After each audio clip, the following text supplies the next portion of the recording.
নমস্কার, আমি হিয়া দত্ত বণিক, এই স্কুলের পঞ্চম শ্রেণীর ছাত্রী, রোল নাম্বার 16।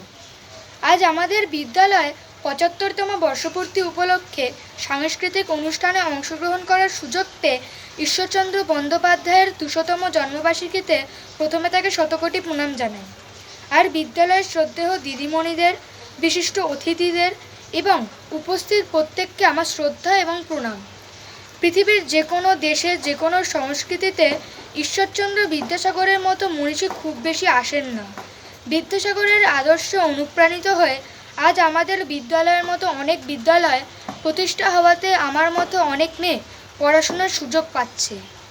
বিদ্যাসাগরের জীবনী পড়তে গিয়ে তার কষ্ট করার ক্ষমতা, বিপুল মেধা, জ্ঞান, মানুষের জন্য বেদনাবোধ, মেয়েদের মুক্তির জন্য আন্দোলন, শিশুদের শিক্ষাদানের চেষ্টা এবং তার সহজ সরল ও নিরহংকার জীবনযাপন ইত্যাদি অনেক ঘটনা জানতে পারি।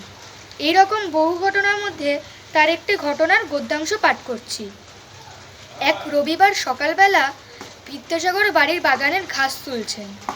এমন সময় মেদিনীপুর থেকে 4 জন ভদ্রলোক এলেন। বিদ্যাসাগরকে কখনো দেখেননি ওনারা, তাই তাকে দেখতে এসেছেন। ওনারা ভাবলেন, ঘাস নিড়াচ্ছে যখন, এ নিশ্চয়ই মালি, বিদ্যাসাগরের মালি। ওনারা জিজ্ঞেস করলেন, ওহে, বিদ্যাসাগর মশাই আছেন? আসল কথা ভেঙে বললেন না বিদ্যাসাগর, যেন সত্যি সত্যি এই বাড়ির মালি। এমনভাবে বললেন, আপনারা একটু বসুন, তিনি একটু ব্যস্ত আছেন, এদিকে ঘাস নিড়ানো হচ্ছে। কিছুক্ষণ পর ওনারা আবার বললেন, ওহে, তামাক খাওয়াতে পারো? আজ্ঞে, হ্যাঁ পারি। একথা বলে বিদ্যাসাগর 4টি হুঁকো সাজিয়ে ওনাদের তামাক দিলেন।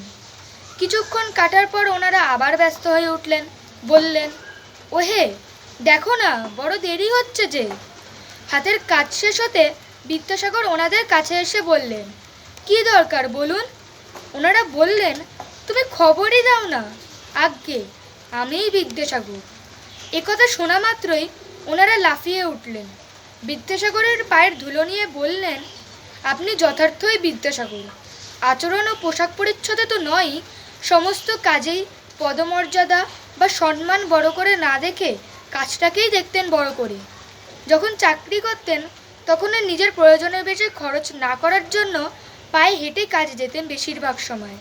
তিনি যখন সংস্কৃত কলেজের অধ্যক্ষ, স্কুল পরিদর্শক, তার বেতন 500 টাকা। ইংরেজ রাজপুরুষরাও তাকে যথেষ্ট সমীহ করতেন। তখনও তিনি নিজের মালপত্র নিজের মাথায় করেই নিয়ে যেতেন। এতে নিজেকে তার ছোট মনে হতো না। নমস্কার।